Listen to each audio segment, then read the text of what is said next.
बिस्मिल्लाहिर्रहमानिर्रहीम। अस्सलामु अलैकुम। प्यारे दोस्तों, जालिम बादशाह यजीद जो बड़ा ही घटिया और शैतान था, जो अपनी हुकूमत से इंसानियत का चेहरा बिगाड़ना चाहता था, और यजीद शराबी था, जिना किया करता था, और वो ये चाहता था ये हज़रत इमाम हुसैन उसकी बैत कर ले।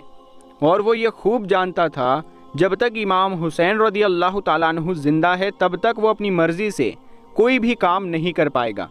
और यजीद के इस डर और खौफ ने इमाम हुसैन और उनके घर वालों को घेर कर उनको अपनी हुकूमत के सामने झुकने पर मजबूर किया गया। मगर हज़रत इमाम हुसैन ने इंसानियत की एक ज़िंदा मिसाल पेश करते हुए यजीद की हर पेशकश को ठुकरा दिया और यजीद के हर जुल्म सितम को सहन किया। फिर प्यारे दोस्तों, उसके बाद में इमाम हुसैन और उनके घर वालों पर 7 मुहर्रम के दिन दरियाए फ़रात का पानी उन लोगों पर बंद कर दिया गया ताकि वो प्यासे रहे, और तरह तरह के जुल्म सितम आपके ऊपर करने शुरू कर दिए। फिर करबला के मैदान में 8 मुहर्रम के दिन हज़रत इमाम हुसैन रज़ी अल्लाह ताला अन्हु को अपने 2 दोस्तों की याद आई, जिनमें पहला तो कूफा में रहने वाला एक आपके बचपन का दोस्त था जिसका नाम हबीब इब्ने मुज़ाहिर था, और दूसरा करबला से बहुत दूर भारत के एक हिंदू राजा के नाम इमाम हुसैन ने एक ख़त लिखा जिसका नाम राजा राहिब सिद्धदत्त था। मेरे दोस्तों, ये सुनकर आपको अजीब ज़रूर लगा होगा, मगर इस रिश्ते का इतिहास गवाह है। प्यारे दोस्तों, सबसे पहले हम आपको हबीब इब्ने मुज़ाहिर का वाक़या बताते हैं। दोस्तों, हज़रत इमाम हुसैन रज़ी अल्लाह ताला अन्हु का एक कासिद आपका लिखा हुआ एक ख़त लेकर कूफा में हबीब इब्ने मुज़ाहिर के घर पहुंचा। उस वक्त हबीब अपने घर में खाना खा रहे थे। हबीब इब्ने मुज़ाहिर ने अपना पहला निवाला मुंह में डाला ही था कि इतने में किसी ने घर के दरवाजे पर दस्तक दिया। अंदर से हबीब ने आवाज़ लगाई कि कौन है, तो बाहर से आवाज़ आई कि मैं हज़रत इमाम हुसैन का कासिद हूँ। ये सुनते ही हबीब इब्ने मुज़ाहिर ने अपने मुँह से निवाला बाहर निकाला और फ़ौरन घर के दरवाजे की तरफ दौड़ा और जल्दी से दरवाजे को खोल दिया।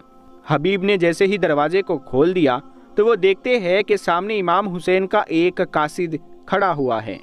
हबीब ने जल्दी से उस कासिद का माथा चूमा, उसके हाथ चूमे और जल्दी से उसके हाथों से वो ख़त ले लिया और उस ख़त को देखने लगे। ख़त को देखते ही हबीब इब्ने मुज़ाहिर रोने लगे। शोहर को रोता हुआ देखकर हबीब की बीवी दौड़ते हुए शोहर के पास आई और शोहर से पूछा कि अय हबीब, क्या हुआ, आप रोने क्यों लगे हो?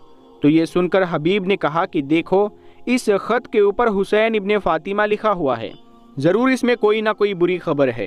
प्यारे दोस्तों, हम आपको ये भी बता दें कि उस वक्त अरब में ये दस्तूर था कि अगर कोई किसी के यहाँ पर ख़त लिख कर भेजता है, अगर उस ख़त के ऊपर ख़ुद के नाम के साथ अपने बाप का नाम लिखा होता तो इसका मतलब ये होता तो इस ख़त में कोई ना कोई खुशी की खबर है, और अगर उस ख़त के ऊपर खुद के नाम के साथ माँ का नाम लिखा हुआ होता तो इसका मतलब ये होता कि उस ख़त में कोई ना कोई बुरी खबर ज़रूर है। इस तरह से इस ख़त के ऊपर हुसैन इब्ने फ़ातिमा लिखा हुआ था। इसीलिए ये देखकर हबीब इब्ने मुज़ाहिर रोने लगे। उसके बाद हबीब इब्ने मुज़ाहिर ने इमाम हुसैन का वो ख़त खोला और उसको पढ़ने लगे। इमाम हुसैन ने उस ख़त में लिखा था, हबीब, अगर तुम आना चाहते हो तो जल्दी करके करबला के मैदान में आ जाओ। मैं अपने बहनों और अपने बेटों के साथ में करबला के मैदान में मौजूद हूँ। यौम आशुरा के बाद में यानी 10 मुहर्रम के बाद में तुम कभी भी मेरी ज़ियारत नहीं कर पाओगे। ये पढ़ते ही हबीब इब्ने मुज़ाहिर रोने लगे। रोते रोते अपनी बीवी की तरफ उन्होंने देखा और सोचने लगे कि इसके दिल में क्या है, इस बात को तो ज़रा जान लो। ये सोचकर अपनी बीवी से पूछने लगे, इमाम हुसैन ने मुझको याद किया है, लेकिन अगर मैं चला गया तो तुम बेवा हो जाओगी और मेरे बच्चे यतीम हो जाएंगे। तो ये सुनकर हबीब की बीवी ने कहा, आप ये कैसी बात कर रहे हो? आपको हज़रत फ़ातिमा के लाल ने पुकारा है और आप बहाने बना रहे हो। अगर तुम नहीं जा सकते तो मैं खुद चली जाती हूँ। ये सुनकर हबीब इब्ने मुज़ाहिर कहने लगे, ऐ बेगम, मैं तो तुम्हारा इम्तिहान ले रहा था। उसके बाद में हबीब करबला के मैदान में पहुँचे। इमाम हुसैन ने दूर ही से अपने बचपन के दोस्त को आते हुए देख लिया, इसीलिए आप उसके इस्तकबाल के लिए अपने काफ़िले वालों के साथ में पहुँचे और सभी ने नाराए तकबीर की सदाएं बुलंद की। जब नाराए तकबीर की सदाएं खेमे में बैठी बीबी ज़ैनब ने सुनी तो फ़िज़ा से कहने लगी, ऐ फ़िज़ा, ये मैदान में शोर कैसा है? कहीं जंग तो शुरू नहीं हो गई। तो ये सुनकर फिजा ने कहा, बीबी जंग शुरू नहीं हुई, इमाम हुसैन के बचपन के दोस्त हबीब इब्ने मुजाहिर तशरीफ़ लाए हैं। तो ये सुनकर बीबी ज़ैनब ने कहा कि ए फ़िज़ा, हबीब तक मेरा सलाम पहुंचाया जाए। प्यारे दोस्तों, जब ये बात हबीब तक पहुंची कि बीबी ज़ैनब ने आप तक सलाम पहुंचाया है, तो हबीब ने अपने सर से अमामा उतारा और अपने बाल खोलकर कहने लगे, या अल्लाह, ये कैसा वक्त आ गया है, आले मोहम्मद पर आज आका अपने गुलामों तक सलाम भेज रहे हैं। दोस्तों, उसके बाद में 10 मुहर्रम के दिन करबला की जंग शुरू हो गई और सबसे पहले हबीब इब्ने मुजाहिर ने अपनी शहादत देकर अपनी वफ़ा को हमेशा हमेशा के लिए ज़िंदा कर दिया। मेरे दोस्तों, ये तो हो गई इमाम हुसैन की पहले खुद की लिखी हुई बात। अब आपको 8 मुहर्रम के दिन लिखे हुए दूसरे ख़त के बारे में बताते हैं, जो करबला से दूर, बहुत दूर हिंदुस्तान के एक हिंदू राजा के नाम लिखा गया था, जिसका नाम राजा समुद्रगुप्त था। मेरे दोस्तों, सबसे पहले तो आपको बताते हैं कि राजा समुद्रगुप्त का इमाम हुसैन से क्या नाता था, यानी कि इमाम हुसैन और राजा समुद्रगुप्त का क्या रिश्ता था और हज़रत इमाम हुसैन ने क्यों इस हिंदू राजा को ख़त लिखा। प्यारे दोस्तों, हुसैनी ब्राह्मणों की और इस हिंदू राजा को इमाम हुसैन ने ख़त लिखने के बारे में इतिहासकारों की अलग अलग राय है, तो उसी में से हम आपको झूठ और सच दोनों बताएंगे।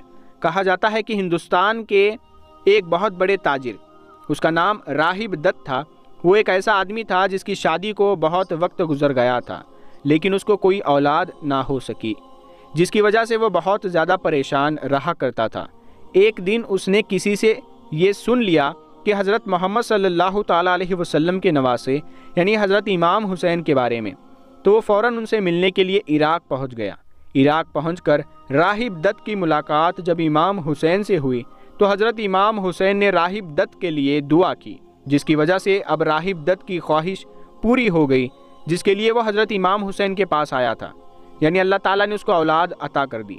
बस उसी दिन से राहिब दत्त इमाम हुसैन को मानने लगा था। कहा जाता है कि करबला के मैदान में जब यजीद ने इमाम हुसैन को उनके घर वालों के साथ घेर लिया था, तो राहिब दत्त उस वक्त इराक़ के ही किसी आसपास के इलाके में मौजूद थे। उन्होंने जब इस बात की खबर सुनी तो फ़ौरन अपने बेटों और अपने कुछ साथियों के साथ हज़रत इमाम हुसैन की मदद करने के लिए करबला पहुंच गए थे। ना सिर्फ वहां पर पहुंचे थे, बल्कि इस जंग में शामिल होकर उन्होंने यजीदी फ़ौज का मुकाबला भी किया था। और इस जंग में सिवाय राहिब दत्त के उनके सारे बेटे और उनके सारे साथी लड़ते लड़ते शहीद हो गए थे। बाद में राहिब दत्त और उनके साथियों के औलादों को ही हुसैनी ब्राह्मण कहा जाने लगा, कि जो इस जंग में लड़ते लड़ते शहीद हो गए थे। लेकिन दोस्तों, कुछ वही दूसरी तरफ कुछ दूसरे इतिहासकार हुसैनी ब्राह्मणों से जुड़ी हुई इस कहानी को पूरी तरह से झूठा बताते हैं। और उनके मुताबिक सच्चाई ये है कि जब करबला के मैदान में यजीद की फ़ौज ने हज़रत इमाम हुसैन को पूरी तरह से घेर लिया था, तो हज़रत इमाम हुसैन ने अपनी मदद के लिए कुछ लोगों को ख़त रवाना किए थे। उन ख़तों में से पहला ख़त तो हज़रत इमाम हुसैन ने अपने दोस्त हबीब को रवाना किया था, जो हमने आपको वीडियो के शुरुआत में बताया है, जबकि दूसरा ख़त एक हिंदुस्तान के राजा के जिसको समुद्रगुप्त के नाम से जाना जाता था उसको भेजा था।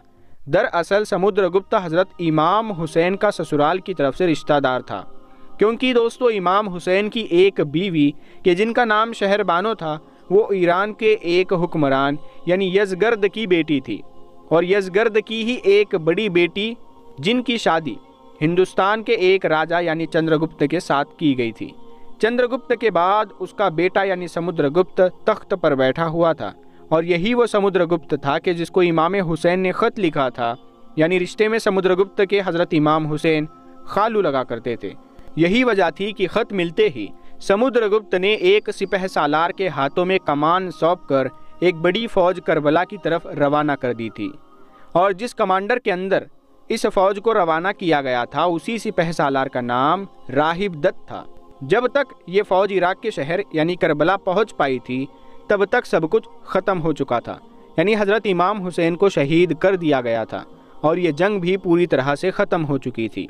कहा जाता है कि बाद में मुख्तार सक़फ़ी के साथ मिलकर इस फ़ौज ने हज़रत इमाम हुसैन के दुश्मनों के साथ यानी यजीदियों के साथ जंग लड़ी थी।